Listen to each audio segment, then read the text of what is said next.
you know, at this price, I think she'll win it. That he's a good bet at 4-1. I really do think that. I wouldn't be surprised to see this horse be rated 150 over fences.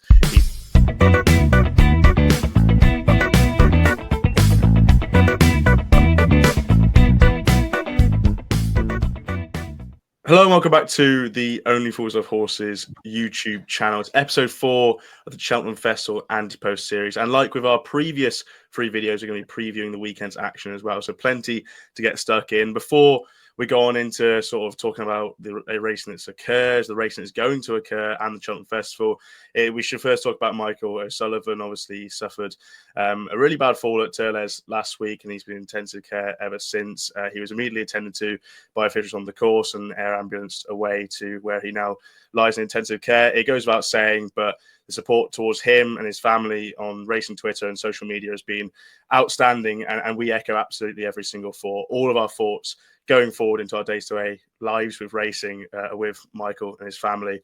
We really hope that he can pull through, and it seems like it's quite a tough situation currently, so we just have to have our thoughts on him and his family firmly at the forefront of our minds.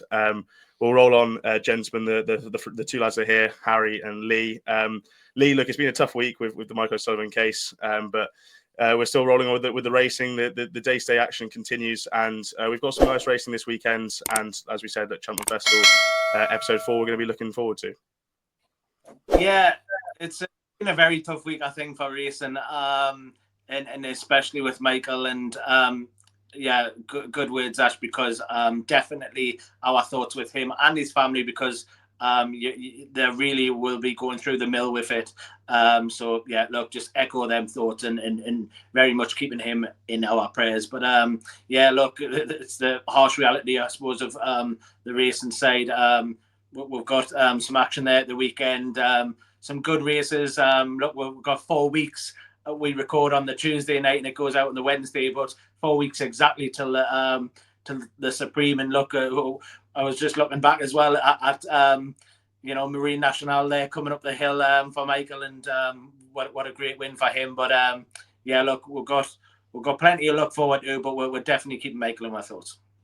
Yeah, definitely. Harry, looking forward to this weekend's racing. But like as we spoke about on the Saturday Live, just sort of very briefly, but it has been just quite a tough situation to deal with. We can't really, all we can do is offer our best thoughts towards Michael, his family, and his closest friends, because we can't do anything ourselves apart from offer our hopes and fingers crossed. And we just got to hope that everything's okay with him.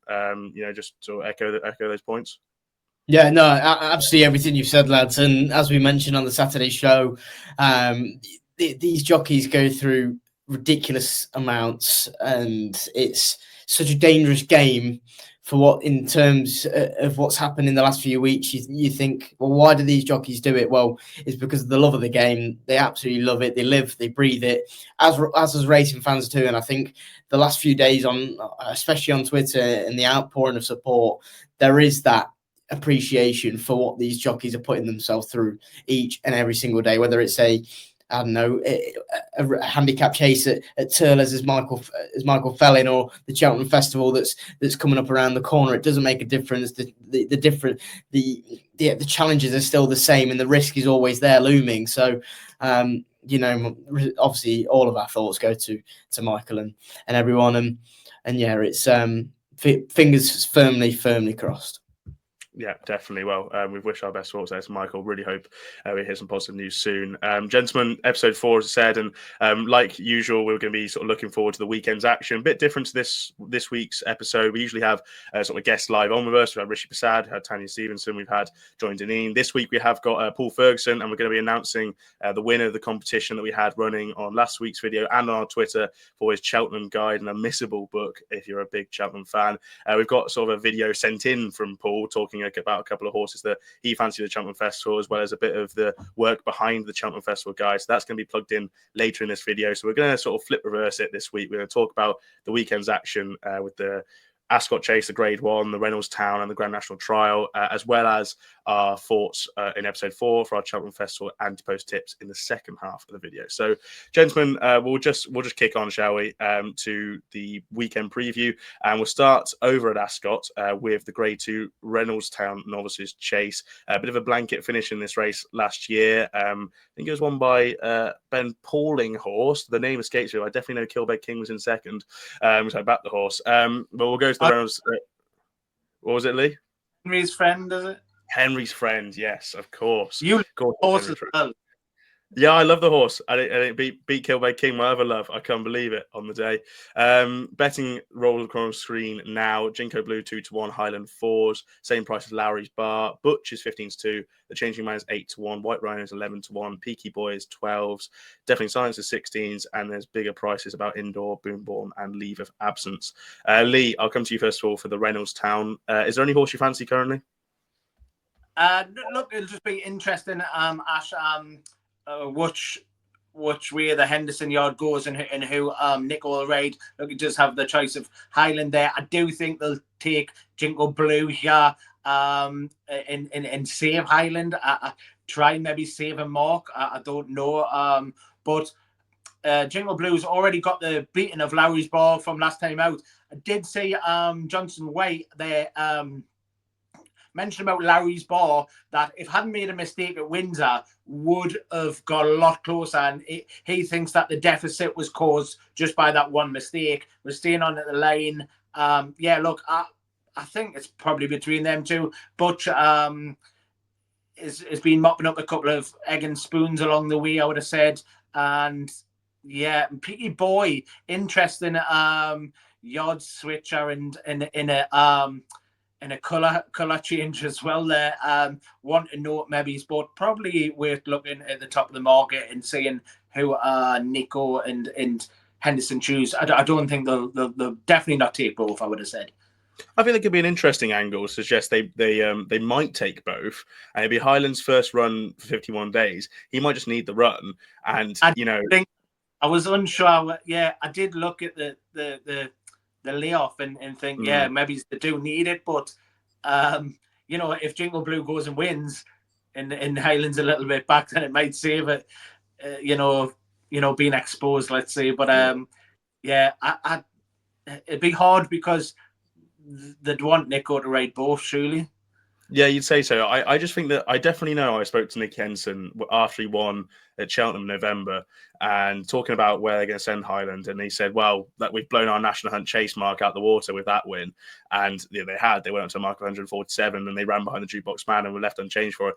Without trying to sound cheeky or anything like that, but trainers are playing the game at the same time. Could they run both? Could Highland need the run, ultimately just need the run, which is well within his rights to, and maybe the handicapper drops him £2, maybe he sneaks into the National Hunt Chase of 145, who knows? But that is ultimately what could happen.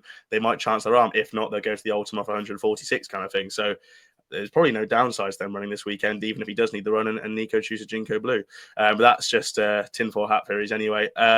Harry, did you have anything for this? Yeah, I'm taking the Henderson pair on. I think Lowry's Bar will reverse the form. I think this horse is on a massive upwards curve, and bar that horrible mistake at the third last where he was lucky to stand up on his four legs, and he kept going all the way to the line. I thought this is a really, really smart horse, and listening to Johnson White on Nick Luck Daily, I think it was today, or as we film on Tuesday, he was very confident on this horse being, this exciting project, should we say? And look, he's I think he'd be an ideal type for a national. That's what they were saying, and you can see that because I think he stays all day. His jumping it tends to be on the good side, and look, he's won round Exeter, and his Exeter run wasn't actually that bad. You've got the likes of Lord of Thunder, who was in fourth that day. He finished second to Handstands, who then obviously. He's a Grade 1 winner now, isn't he? I think the form's there to stack up. He gets £5 off Jinko Blue. I'm looking down the field and I'm looking at Butch, who look he won at Leicester last time out, but I don't think it was obviously a nothing race. He's got to step up, and I think Lowry's Bar will be returned to Ascot or that sort of track. I think will certainly stand him in good stead. He's a good bet at 4-1. I really do think that. Nice. For me, look, I found it a difficult race. It always is a bit of a weird race, the Reynoldstown. It's sort of for horses that may or may not go to Cheltenham, but they're just sort of lingering around that, are they good enough kind of bracket. And it's a graded race. It's not a handicap. It's a graded race full of handicappers. It's weird. But I thought the two interesting ones were Peaky Boy and Deafening Silence. Peaky Boy is a bit of a hesitant one, first run for the new yard, 63 days off the track. I believe Ollie Harris just got rid of all of his horses. Like I saw, this was in a dispersal sale at Goffs, I think. I think a good couple of his went. I haven't seen his colours since, but they paid. Well, this horse was going to go through the ring for, and don't quote me on this price, but it was 170 grand, I think, through the ring. It was unsold, and then there was a price done, an undisclosed fee price done sort of afterwards. Weird. But it's now with John Joe and AJ. And like his form is good. Like I thought his Cheltenham win was really, really smart. And they were talking about he's a bit of an outsider for the Brown Advisory when he won at Cheltenham in November. Then we finished third behind Haiti Colour. Again, good form. Haiti Colour has probably won for the National Hunt Chase, and Transmission was in second that day. Moon d'Orange is in fourth. He's since won back at Cheltenham over 2.5. Good form. Did he stay in that race? That's what put me off it. Potentially not, but I don't think he would have minded a bit softer ground kind of thing. Like I know he's won on good, but he also won on Cheltenham and heavy on New Year's Day, and I just wonder if maybe I think he stayed all right, but I mean you've got to look at the form, and he's been outstayed by the National Hunt Chase favourite. Yes, that's the problem though. He was. Look, I thought the step up and trip would suit him the last day, but I think he was outstayed, and I think some of these type could just do that to him. That's the problem. Maybe. And they might just be getting a feel out with him in the new yard. I love a yard switch, I really do. But yeah, I'm unsure. I feel 3 mile 1.5 compared to 3 miles around Ascot is probably a touch different. I'd say 3 mile 1.5 around Cheltenham, bit different to sort of 3 mile around Ascot. He might just be able to get 3 miles around Ascot compared to what Cheltenham was last time out. It's still stiff at Ascot. Yeah, stiff enough, but you come off the bend and it's not like the big long run at Cheltenham. He's got a chance, but I'd say probably the stronger one of the two for me is Deafening Silence. I just thought he's just a big off the bridle merchant. Like he comes off the bridle like 2 miles from home, but he stays. Like he does stay. He beat Insurrection at Sandown in the Grade 2 last season over hurdles. Insurrection's now rated 140 something, absolutely bolted up the other day over fences. Ran behind Trelawney in the Graduation Chase. Ran no race behind Django Bay at Cheltenham. And then I thought the big plot was this handicap chase at Windsor that he ran in last time out, but just didn't really go for him. But he still finished second to Heracles Westwood. I know Heracles Westwood was beaten last time out, which is a small dent in the form. And he's got a bit to find on the ratings, but I think he can. And I think either he wins this race or he runs well and he wins a handicap soon. I think he's well handicapped to 133, so I think he's got the ability to win a race like this. But it's a very open race, let's put it that way.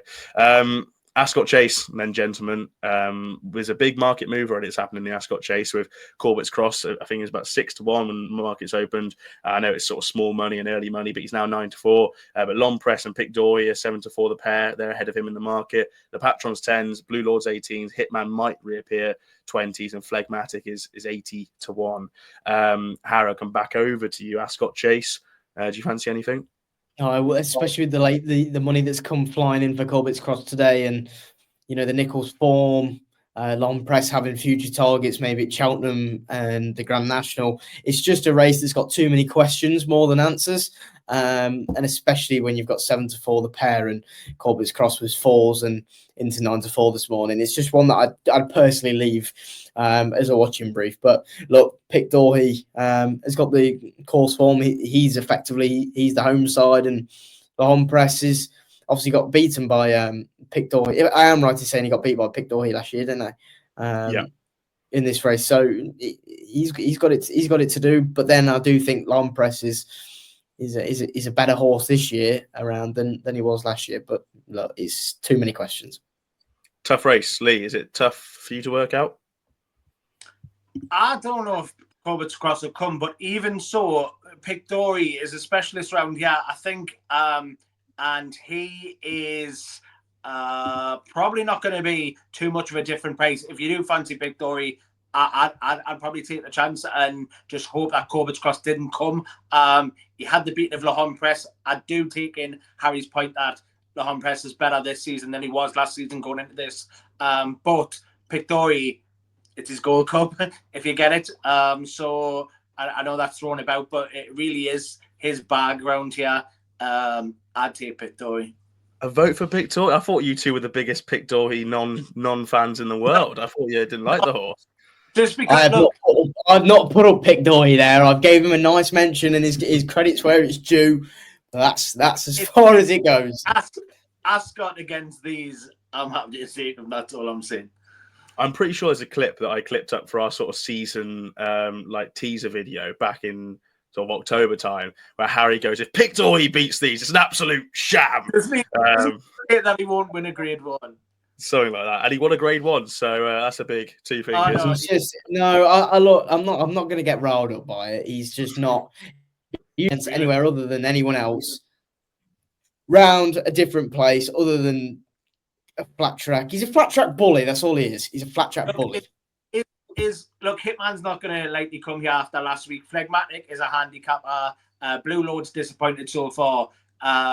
If you're taking Pic D'Orhy, look, it's the top 3 in the market for me, and it's just whether you take a chance whether Corbett's Cross going to come across. He's not been, setting the world alight so far, I would have said. So you've got someone in Pic D'Orhy, a horse in Pic D'Orhy who loves the track and is basically this is his bag. So I would chance Pic D'Orhy. I really would. Well, it's Pic D'Orhy for me as well. Everyone knows I love the horse and sticking with him. The Rendlesham Novices hurdle. It's not even novice hurdle. It's just a hurdle. I'll change that in a second. But it is the Rendlesham hurdle. And Beauport, clearly he's not a novice. He's 2-1. Botox has 9-2. Sounds Russian 6s. Same price, but New Line's 8-1. But he's probably going to go for the Kingwell. We'll talk about that in a second. Thunder Rock is 9-1, and Ante-post 10s.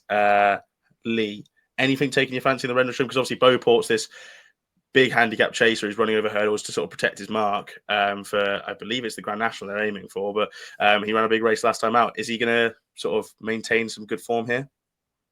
I think you could just run these into the ground, Ash, to be honest. I wouldn't be having a bet, but I think, look, if he bounces out and puts them to the sword, there's a few disappointing in there so far this season. I think you could just run them into the ground, but I wouldn't be having a bet, and I think one at least will come out, maybe 2. I'd have loved to have seen the Mean Line in this race. I just want to see him over 3 miles at some stage, but he's going to go to the Kingwell, which is going to be a shame, and it makes the race a bit rubbish for me. Harry, anything for you? No, I think it'd be interesting. Maximilian comes, 673 days off. The horse was. Look, don't get me wrong. I'm not by any means saying this horse will win, and I'm not putting him up. But I'm just saying, as a fan perspective, I think this horse obviously second behind Apple Away in the Mersey Novices Hurdle in the Grade 1. Give Apple Away for him, will you?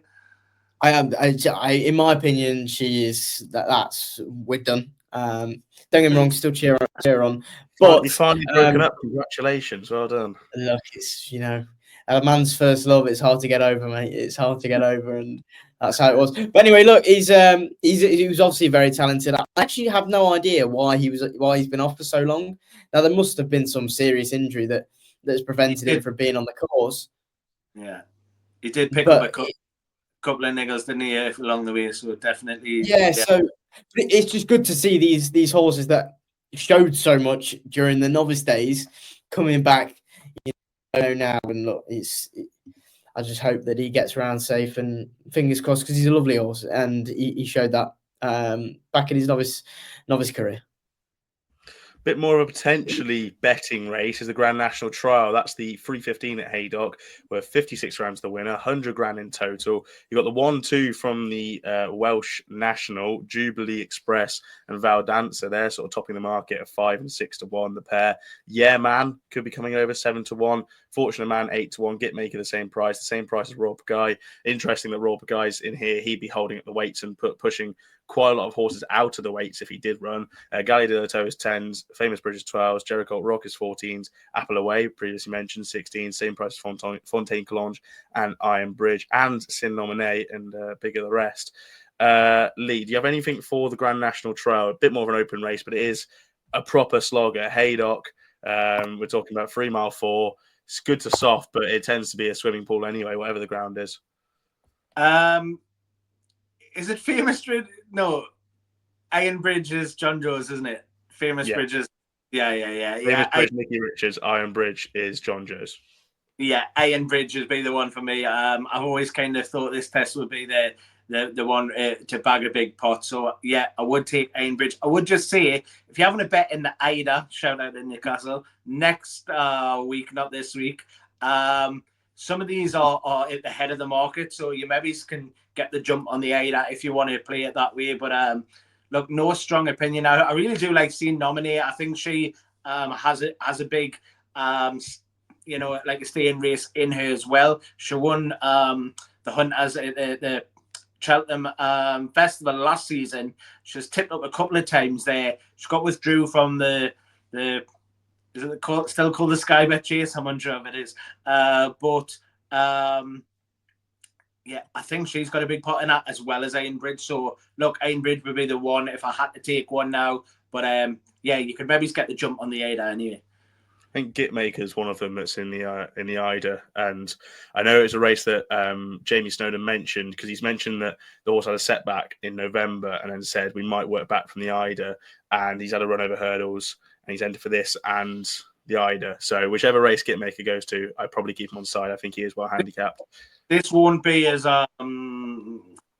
testing is there. So whichever horse you like, doesn't want maybe it's less of a slog come the Ada. It's normally it is another Grand National Trail. I remember Comply or Die won it before the National, just off the top of my head. But yeah, look, it's the ground isn't. It's been raining there the day, but it isn't like a bog like some years. Okay, interesting. Yeah, like I think whichever race Gitmaker goes to, he might favour the Ida because just with the lack of Royal Pagaya, he'll be able to run in the weights kind of thing. That might be the case. But whichever race he runs in, I'd probably fancy him. Harry, anything for the Nash trial? Yeah, I think last year's winner is still lurking. Yeah, man. Look, he beat My Silver Lining, who stays for days. He gave her £6 that day. Obviously, now Royal Pagai's in the race. He keeps the weights all down. We saw what Cromwell did last year when he was raiding every single British track and winning everything and anything and everything in his wrath. He was unstoppable. And this year he's just gone from strength to strength. Really, I mean, he's not spent as many horses over.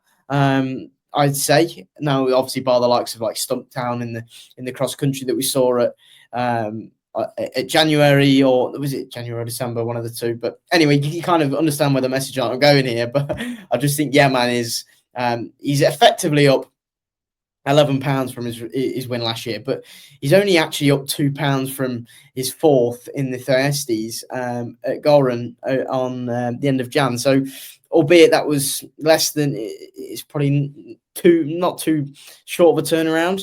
It is a little bit quick, but it's more than enough, and I wouldn't be surprised to see him win. And if he's on a going day, I think he'd go very, very close. Thyestes, to be honest, he didn't run a bad race the last day. It was the £11 that I thought would maybe put us off, but he didn't run a bad race, I thought, in that Thyestes. He stayed on well, to be fair. Yeah, he did, and look, I think the fact is that he's only actually got £2 from the British handicapper for that run. When I think the RPR gave him a low rating, and like you said, he wasn't beaten like a million miles. He was beaten 20 odd lengths, but it wasn't like it was out the back of the TV screen. He was just beaten on the day. And I think you come over here and you've got Royal Pagai, who's been carrying 12 stone. Look, he can run well, but all it takes, like as he proved last time, was one mistake and you're out. I like your thinking, I like your reasoning, but I don't like your answer. I like the angle of My Silver Lining, but the horse I'm going to sort of side with is Gallia de la Toe.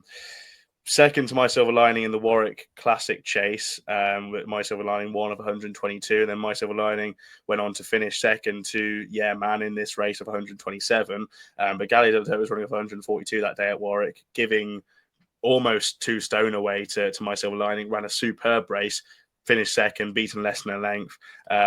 Obviously, I was up 142. They went to Exeter in a mare's chase on heavy grounds. Didn't really go for her, but that was almost certainly a prep for the Grand National, where she finished 8th in the Grand National. Like, it was a good Grand National with Iron Maximus and Manella Indo in there, and obviously the legend Wamage.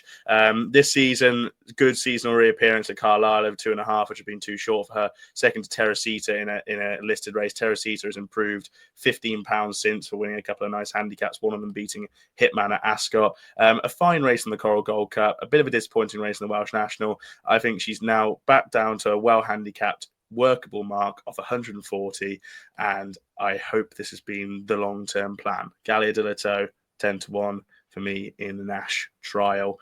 We'll go over then to the Kingwell Hurdle. Final race we're going to sort of preview before we go into our Cheltenham section. Burdett Road, 11-10. Golden Ace, 5-2. Nameen Lion, fresh off the Windsor win, 7-2. Brentford Hope 6-1, Hansard 16s, and Fiercely Proud 50-1. Harry, you're a big advocate for talking about this race in our pre-recording comments, so I hope you've got an absolute nap certainty. Help pay for Christmas next year. What do you fancy? Well, if Burdett Road doesn't win, it's a disgrace. That form behind concentration. Look, I'm not being funny, right? Golden Ace. Yeah, people can say this, and that. I was a massive fan going into Ascot, but she's not good enough. She simply isn't. Burdett Road has proven time and time and again, and he surprised me. He's a much better horse this year as well. And Hansard will be out for a day out because he's got a bigger handicap lining up down the line. Brentford Hope isn't good enough. Just reel off the other ones because, look, if they get anyone. Nameen Lion. Well, Nameen Lion is one of those that I thought his big day was at Windsor last time. And that's the way I'd go about it. And look, he was very impressive at Hereford when he beat no one. That's just the way it was. You look at the form. He didn't beat a thing. He went to Windsor, and Windsor form is Windsor form. Doesn't correlate to anything in my eyes. And if he beats Burdett Road, then I'll be very, very surprised because age isn't on his side, and Burdett Road is the better horse. And he's got to give £2 away to Burdett Road. Yeah, I found, as much as I like Nameen Lion, I found it hard to sort of square the circle, and I thought Burdett Road might just win this. Lee? Yeah, I'll keep it simple. I think Burdett Road will win. Nice. Anything else before we go into our Cheltenham stuff? Lee, I know you have one in one of the handicap race at Ascot. Is it the handicap hurdle? I think it's the Betfair Exchange handicap hurdle. Yeah, I like. I can't remember what it's called. It's right out my head. I keep going to say Protectorat. It's Evan Williams' horse. I'll give you a clue. I'll help you out. I'm getting the race up now. The 225 at Ascot. You said it's an Evan Williams horse, did you? Oh, Patriotic. Patriotic, that's the one.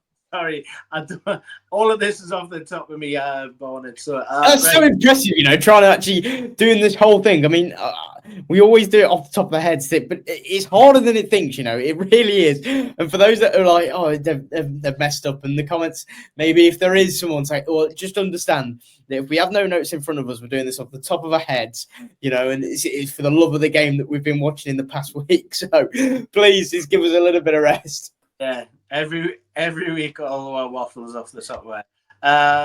Yeah. What's it called? Protectorat? No. I'll give you the details, Lee. Patriotic. Yes. Number 20, race 122.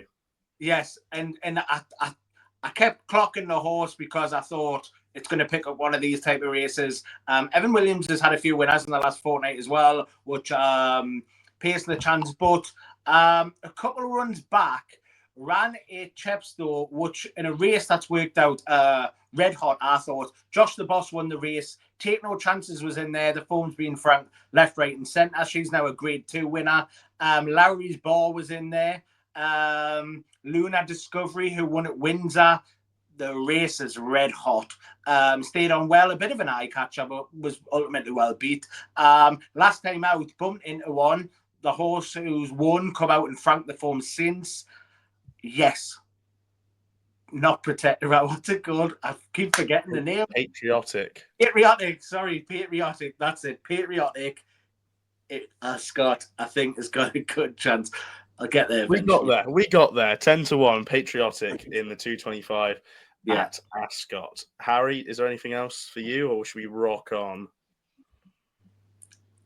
No, not for me. I think Lowry's bar will win, and that novice chase, and that's where I'll go with it. Nice. What will be my nap? I don't really have one. Everything wins. Right. Cheltenham section, gentlemen. It's episode 4, so it's our 4th Ante-post tip. We'll do the competition winners at the end, shall we? We'll keep you sort of on tenterhooks for who won the competition book. So we'll roll into our stuff, and we'll slot in the Paul Ferguson video towards the end as well, because he explains a little bit more about the book. We'll go for our tips first of all. Harry, if you don't have anything else for the weekend, you must have something for Cheltenham. So what's your 4th selection for the Cheltenham Ante-post portfolio? Yeah, look, so I went with Protectorat. I've gone with Jaguar, and I'm going back with Dan Skelton now, and I'm going with the New Lion in the Turners, or the Ballymore, whatever you want to call it, the Turners Novices Hurdle. Now, obviously, this horse comes with a lot of reputation. And before Lee pipes up, let me just get my 50 pence in, because I know where you're going with this. Now, whatever people are going to say about the Challow form, I completely agree with you. I completely agree that the form hasn't amounted to much.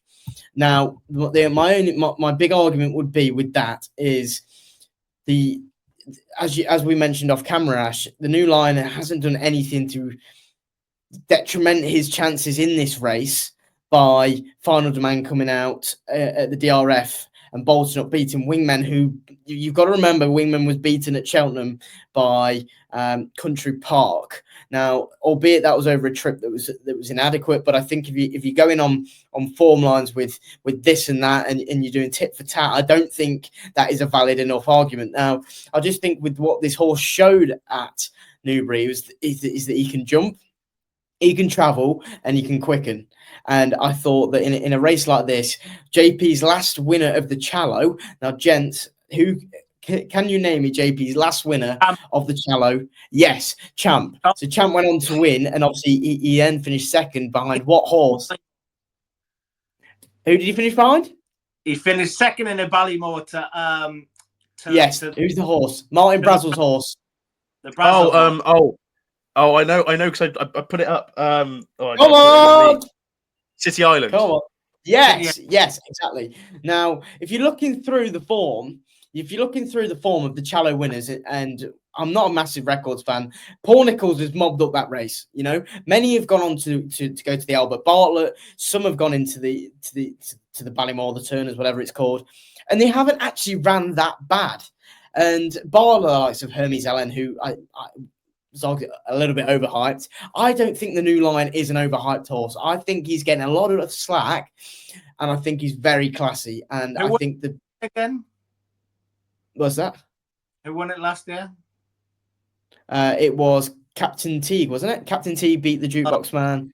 Yeah, and I love Teague, will you? Yeah. No, I understand that, but like these horses, I think the New Lion is much classier than what the recent Challow Hurdle winners that we've seen. And that's the way I'm going. I think 3-1. I'd rather take 3-1 about the New Lion than I would about 11-8, 6-4 about Final Demand. You know, that's the way I've gone about this selection. So feel free to shoot me down.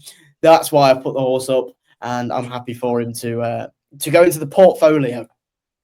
The New Lion, 3-1 for the Turners. I have no objections. It's a hot race, and it's kind of looking like it's not a hot race. There's two horses in it. There is two horses that can win that.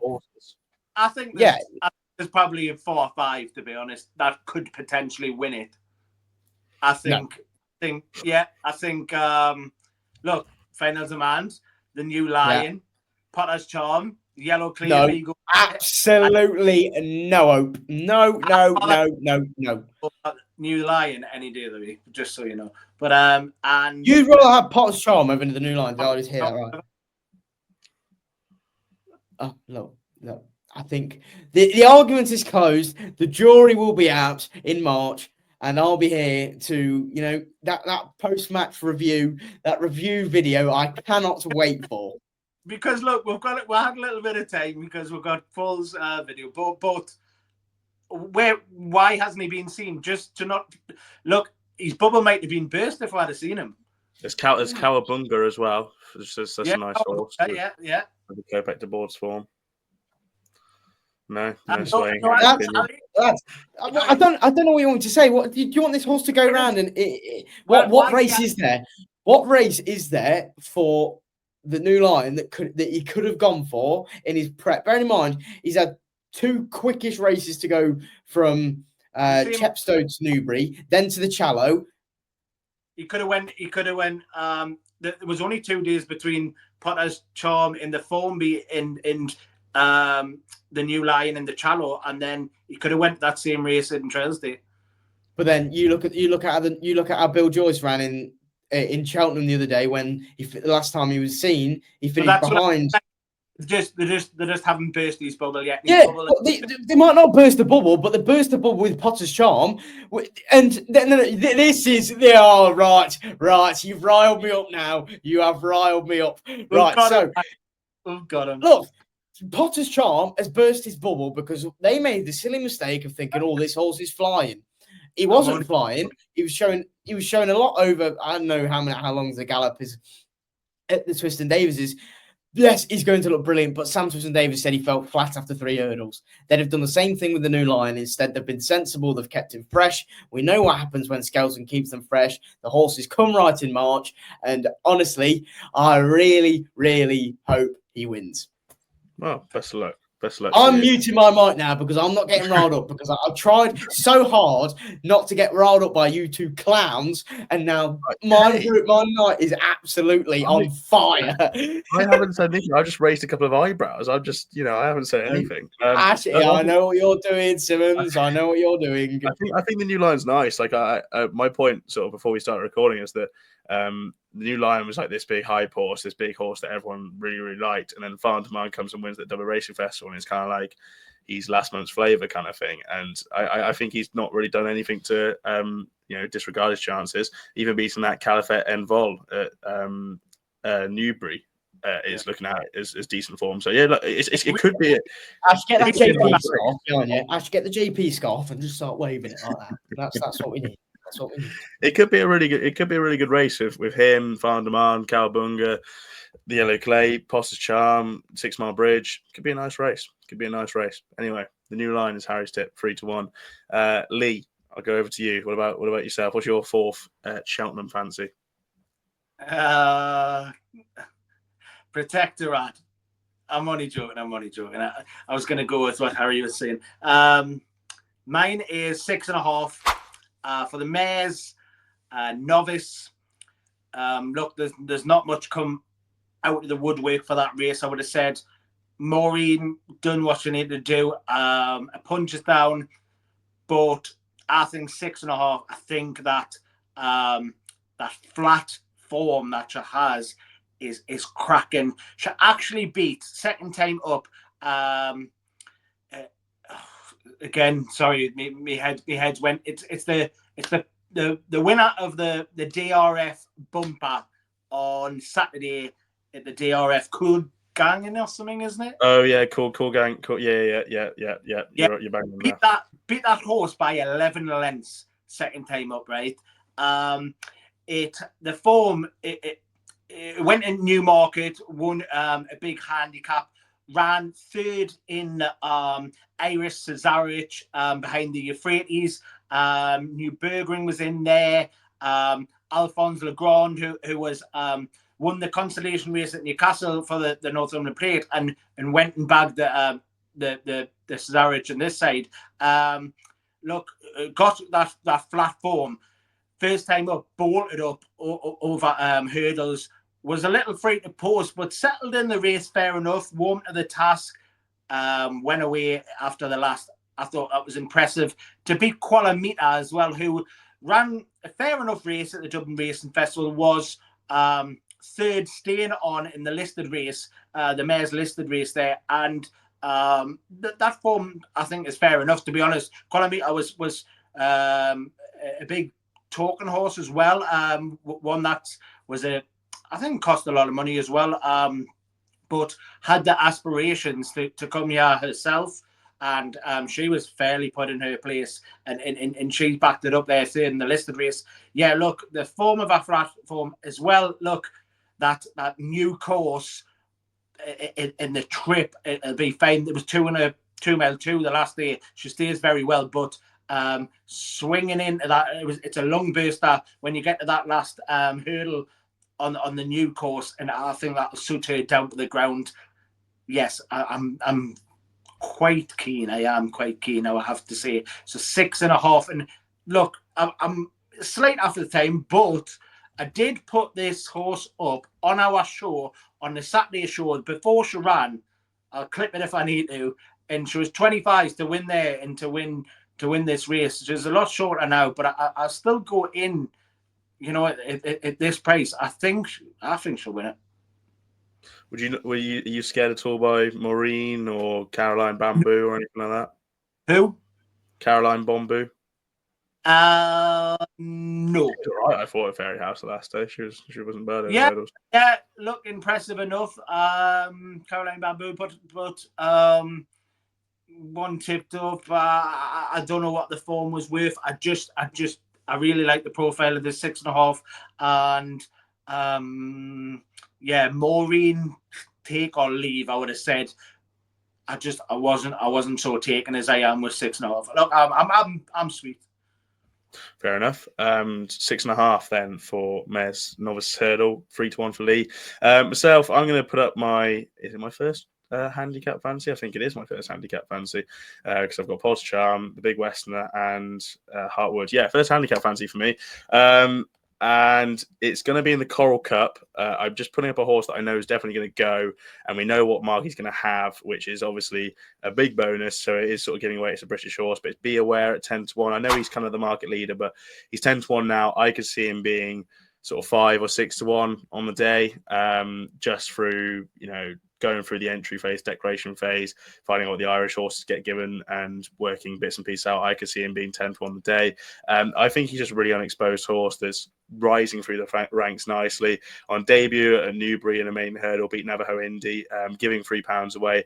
Navajo Indy since franked the form quite nicely, finishing third in the William hurdle, the old Betfair hurdle last time out on the weekend, but gone behind Joyeuse and finishing behind Secret Squirrel at Windsor, winning the Jerry Field and winning Bangor on another hurdle start the season. Was also ahead of Fast Soul that day, the Paul Nicholls horse. That's not been a bad horse this season. It's sort of rated in the low 110s, but has been showing decent bits of form in races behind Reckless Eric and King William Rufus. So that was not a bad race at all that he won at Newbury on debut.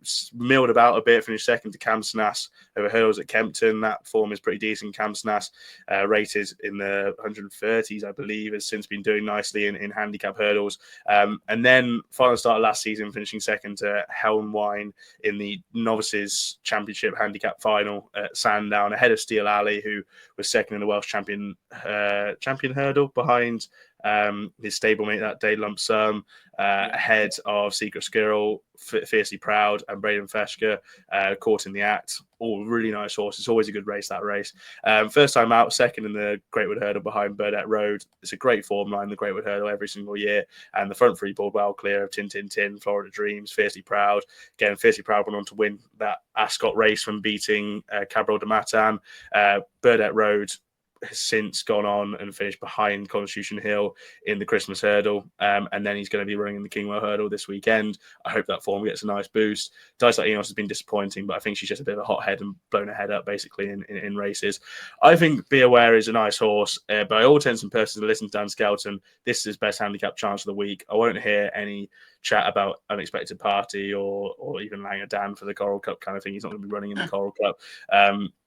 It seems like Be Aware is the horse, and again, stepping up in trip can just encourage a bit more improvement as well. So it is Be Aware for me in the Coral Cup at 10-1 off 137. I wouldn't be surprised to see this horse be rated 150 over fences. He's a really nice horse. He's even related to Lac de Constance. He's a full brother to Lac de Constance, who the same owners and the same trainer had, who was a really nice horse but just had his issues. Is that the horse, Ash, that won at Kempton in a novice chase and we all thought, wow? Yeah.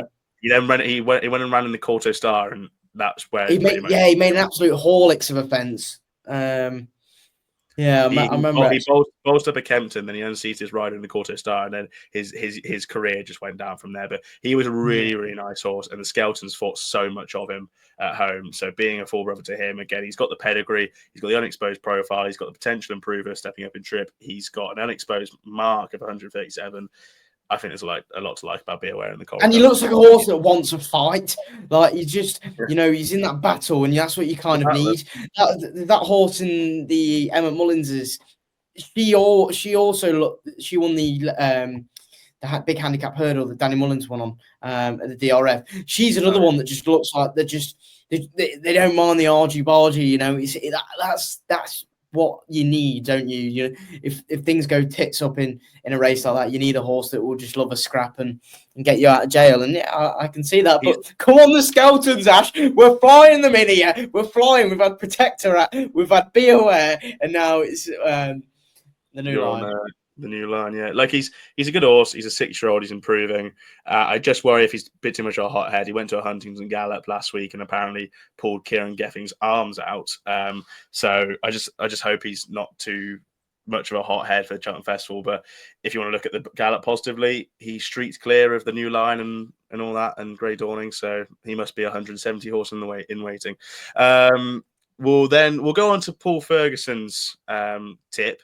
But we'll go on to the video first of all. So Paul Ferguson, writer of the Cheltenham Guide, sent in a video for us talking a little bit about just how he puts the book together, why this year's book is pretty much a must read, and then talking about a couple of his horses to follow, and then we'll sort of unveil his tip as well. So let's roll into that video now. Hi lads, take 2 on the video. By that I mean obviously if the guys are playing this now.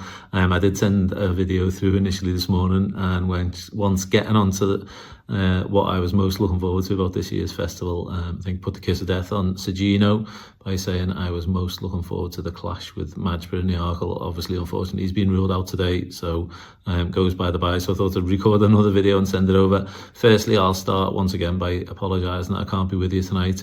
Down in head office, Weatherbys head office in Wellingborough, finalising the book, which has been a bit of a stressful day. Obviously, quite a few changes to be made with that disappointing news today. 26th year of the Weatherbys Cheltenham Festival Betting Guide this year, the 7th since I have been author. And Lee just asked me to give you a bit of background on how long it takes to put the book together. I actually start work on it in September, pretty much straight after Jumpers to Follow goes to print. For the first half of the season, like the latter end of the calendar year, and we work on the trends and statistics, which can be obviously updated because they're not time sensitive. And then once the turn of the year comes and we get closer to tomorrow's date, publication date, and we start to work on the more up-to-date stuff and filling in the gaps and things with certain horses who've won certain races. Since I took over authorship of the book, the idea was to try and make it more appealing to a wider audience, really, and not just to people who were focused on trends and statistics, because that was all pretty much that was in the book originally. Now there's a lot more to it, a lot more editorial. Brought quite a few guest authors on board. Again this year, excellent contribution. Jess Stafford of Racing TV chips in with her Breeding Angles article. We've got 2 tipsters in this year. Sam Turner, again, someone else you'll know from regularly from Racing TV, and Jodie Standing, who has written a point-to-point recruits book for several years now. Don McLean is back with the Irish angle, an in-depth look at that, and Rory Delagi takes a look at the banker or bust, and again he's at the rewriters piece today, taking a look at Madgebury rather than Sergino, who we'd initially looked at for the Arkle. On top of that, there's plenty of editorial, say, from myself included. I look at the bumper division and in depth, obviously touching upon the champion bumper, which Weatherbys have had a long-standing association with, sponsors for a good few years of that now. Spring horse to follow, 12 horses to follow for the remaining weeks of the season, not necessarily just for Cheltenham, but at various meetings and certain different races targeted for those. that's laid out in the format of jumpers to follow, trying to align the two books together slightly. And when I was first brought on board by Weatherbys, I used to look at the Aintree and Punchestown Festival, which was a separate publication altogether, a smaller publication, but due to some of them grade ones at Punchestown being less competitive in recent years, that was decided that wasn't needed anymore. So we brought Aintree on board with Cheltenham, so that's involved now. So anyone who used to read the book will notice now that it's obviously a lot thicker and there's a lot more content in the current Cheltenham Festival betting guide because Aintree is covered in there, with the 11 grade ones and the Grand National itself covered in detail. Looking at the Cheltenham Festival, Lee asked me to touch on a few things. Obviously, I've put a case on that Arkle clash. That was something I really was looking forward to on the opening day. And the first 2 days in particular really are the 2 days that I like and stand out more than the rest of the festival. In terms of novice hurdlers, it goes without saying that Kopek de Board is one I'd be really excited about. Probably the standout performance either side of the Irish Sea in either a novice hurdle or novice chase division for me. I thought he was pretty sensational at the Dublin Racing Festival. I think he will take the world of beating in the Supreme Novice Hurdle, so be looking forward to seeing him in the flesh for the first time. A couple are probably a bit more interested in handicaps throughout the week. Haiti Calais is a horse who's been on my radar for some time. Managed to see him up close and he won a race at Bang at the back end of last season. Physically there, he looked like he would improve for going over fences, and that's been the case. He's built up steadily. I like the fact that he had a hurdles prep the other day. It basically confirms that he will be going for the National Hunt Chase. Would have needed another run before the 23rd of February to qualify for the Ultimate and other open handicap. So by protecting his mark there, it looks like that Rebecca Case is definitely going for the National Hunt Chase, and I think that the step up in trip and marathon distance will really suit him. I think he's a really leading contender, and hopefully he might be the horse who finally gives Sean Bowen a long overdue festival success. And another Jaguar. Again, he's been pretty well found in the market for the new novice handicap chase, but it fits the profile really well.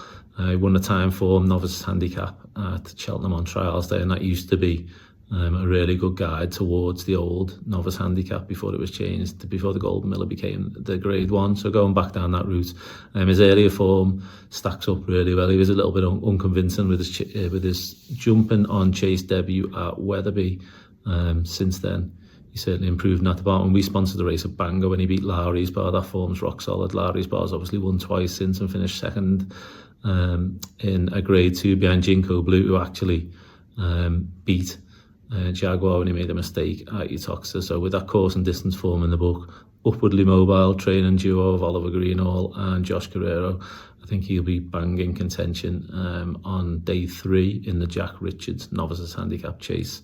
So once again, sorry I couldn't be with you tonight, but I would like to thank you for your support with the Cheltenham Festival Betting Guide, the competition that you're running, and also the promotion code that you're putting out there for us. So again, have a great night, and hopefully everyone has a good festival when the time comes next month. Cheers, lads. Bye now. Bye. Thank you very much to Paul Ferguson for sending the video in, and he didn't quite specify the actual nap for the tip for the list that we've got coming together, but we're going to sort of allocate the horse to him because Harry's already put up one of them. We're going to put up the other one for him. So Haiti Calais in the National Hunt Chase, 6-1. I think he'd be very happy with that selection.